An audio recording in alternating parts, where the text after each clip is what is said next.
and welcome to News Geelong.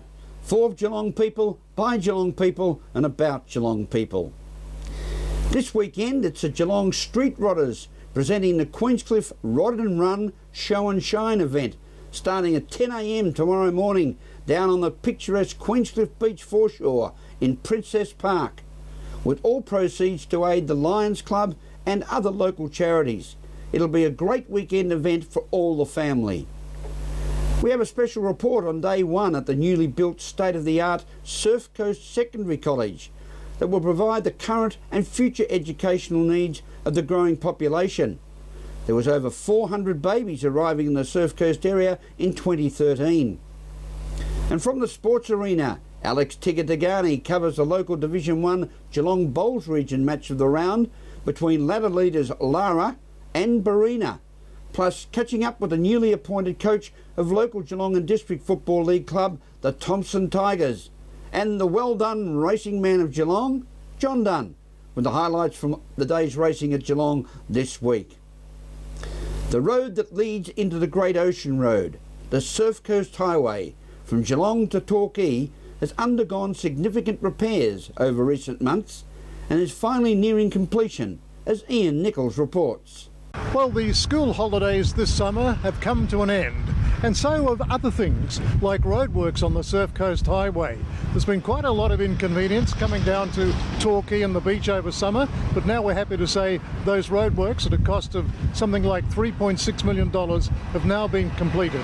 And we're speaking with the member for South Barwon, Andrew Kados, about this trial that took some time. Well, Andrew Kados, the member for South Barwon, we've managed to, today, we make no apology, kill two birds with a one stone, while you're off the road, the hot Surf Coast Highway, into this beautiful air-conditioned library.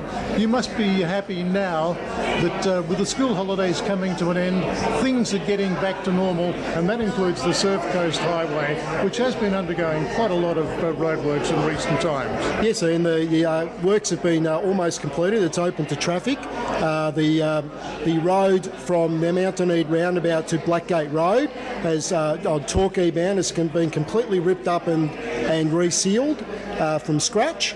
There was a very high accident zone, that part, as that was the original part of the road. So the camber of the road obviously was in both directions, so it was a high accident zone. So that road has been completely ripped up and redone from the Torquay bound, and it's just been completed now, open to traffic. There will be some speed restrictions for a minimal time to allow the road to bed in, and some work's been done on the safety barriers. But other than that, the road is certainly open for business. Well, it's been a $3.86 million project, one that's taken a little time and right through the summer months and the holidays, but now we know that it's there for future use, and this highway, with all the development that's going on, is going to be very busy. Well, it's a good example of the coalition government actually investing in road maintenance and road repairs. That was identified as a problem road, and I certainly lobbied the Minister around having that road repaired, and we're getting on with the job and providing good roads for the people of South Barwon. Well, that's right, and we must say that it's now a much safer road, and with the road toll coming down as it did in 2013, these roads will only help to continue that good driving record. Well, that's right, and that's a good point you make, because the safety initiatives, these although in isolation seem small, the global impact of them around the state, as you rightly said, has brought down the road toll. All these small upgrades, whether it be pavement, whether it be safety barriers, whether it be intersection upgrades, they all play their part in assisting to reduce the road toll around Victoria.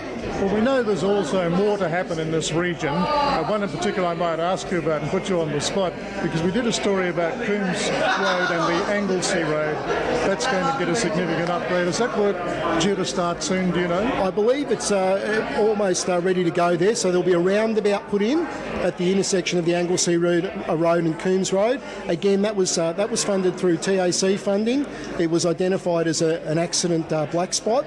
It obviously had a history of accidents, so basically, and they were speed related. So basically, the roundabout there is a traffic calming device, and it slows the vehicles down from all directions approaching that intersection. On the Surf Coast Highway in the heart of Torquay, this is Ian Nichols for News Geelong. Thank you, Ian. It's on again tomorrow at the Geelong Showgrounds, and Cogsy will be there. The second Great Australian Beer Festival. And with the weather promising sunny conditions, with a top of 31, it'll be a top day to enjoy as our resident Cicerone. Ian Nichols reports. Our location today is the Geelong Racecourse. They actually raced here on Wednesday, and tomorrow is the Great Australian Beer Festival. So you can see there's a lot of work being done at the last minute in preparation. It's going to be a huge event. They think more than 5,000 people coming through the turnstiles. And we're talking with the director of the Great Aussie Beer Festival, Kieran Blood. It's on tomorrow. Workmen are feverishly putting the final touches to everything here at the Geelong racetrack. And director of the beer festival, Kieran Blood, it's coming along okay? Yeah, all on track, Ian. We've got a year under our belt now, so everything's coming along nicely. Well, we know that the first year was a very big success, more than 4,000 people, beautiful weather. You're anticipating an even bigger and better festival this year? Yeah, definitely. We're ramping it up. We've actually got sponsorship from Geelong Major Events, so we're recognised as a major event in Geelong now. So, we're aiming to be on the calendar permanently. So, yeah, we're anticipating 5,000 to 6,000 hopefully on the weekend. Well, you've moved up to the bigger stage, haven't you? And talking about that, there are going to be more stages, more entertainers this year as well. Yeah, definitely, and we've added a fringe element to the festival. So basically, brewing is an artisan trade. We've got 2 stages with 9 bands. Some of the lead acts are Allies and Coley Alders from the Bamboos. A lot of the other bands are actually local bands, sort of Triple J Unearthed bands. And as well, we've got, so that's over 2 stages. We're using the front of the racecourse this year, which we didn't use last year. And a cabaret marquee as well, with some interesting performances, cabaret, comedians and gypsy bands. Now, this year, of course, it's a little bit different in the way it looks because the horse stalls that you used so effectively last year are being replaced by marquees this year. Yeah, definitely. And look, they had a great feel to them. We did like them, but by the same token, it's opened up more space for us. So we've actually got more grass, and we've been able to move the stage onto the grass as well, which is definitely logistically much better. Well, the word spread right across Australia about this beer festival, and as a result of that, there are more brewers involved this year from as far away as Western Australia. Yes, yeah, and we've got one brewer from every state. We've added about 4 or 5 brewers from last year, not too many, but all boutique, all little guys, little operators. We're here to promote Australian craft beer. At the site of this year's Great Australian Beer Festival, this is Ian Nichols for News Geelong. Thank you, Nico. Not too many people are recognised as wine sommeliers and beer cicerones, but you are one of the best. This is News Geelong. As we go to a break, follow us on Facebook, Twitter and your favourite News Geelong segments on YouTube each week. We will return after this.